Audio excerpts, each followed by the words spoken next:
જામનગર શહેરના પટેલ કોલોની વિસ્તારમાં આવેલ મીરા એપાર્ટમેન્ટમાં એક મોટી ઘટના સામે આવી છે। 3 માળના એપાર્ટમેન્ટના બાલ્કનીનો અમુક ભાગ અચાનક ધરાશાયી થયો હતો। આ ઘટના બનતાની સાથે જ એપાર્ટમેન્ટમાં રહેતા લોકોમાં ગભરાટ ફેલાયો હતો અને નાસભાગ મચી ગઈ હતી। બનાવની જાણ થતાં જ કોર્પોરેશનનું તંત્ર એલર્ટ થયું હતું। અધિકારીઓ દ્વારા ઘટના સ્થળે પહોંચી પરિસ્થિતિનો તાગ મેળવવામાં આવ્યો હતો। આ બનાવ બનતા જ municipal commissioner, estate, fire, TPO વિભાગ સહિતના અધિકારીઓ ઘટના સ્થળે પહોંચ્યા હતા।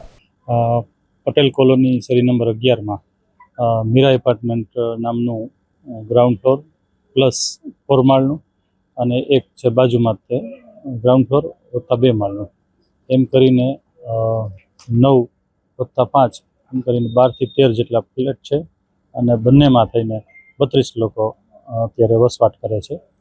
એમાં જે 4 માળનું બિલ્ડિંગ છે એનો અત્યારે જે ભાગ છે એ ધરાશાયી થયેલો છે, બાલ્કનીનો ભાગ, અને એકના વજનના લીધે બીજું, એમ કરીને સળંગ એક જ બાલ્કનીની સળંગ લાઈનમાંથી કાટમાળ છે એ નીચે પડેલો છે।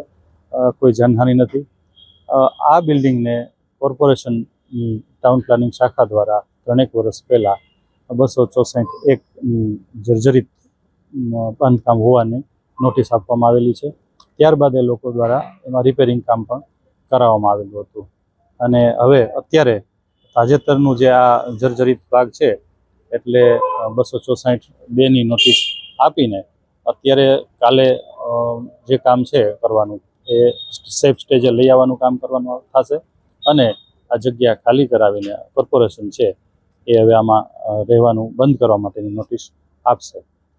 આ સંપૂર્ણ જે કામગીરી છે એ જામનગરની ટીપી શાખા, એસ્ટેટ શાખા, ફાયર શાખા, આ બધાના જે નિષ્ણાંત જે લોકો છે એના દ્વારા ધીમે ધીમે લોખંડના સળિયા અને બાકીનો કાટમાળ છે એ સેફ સ્ટેજે લઈ આવવાની કામગીરી કરવામાં આવશે અને જે પ્રાથમિકતા છે એ સલામતીને આપવામાં આવશે।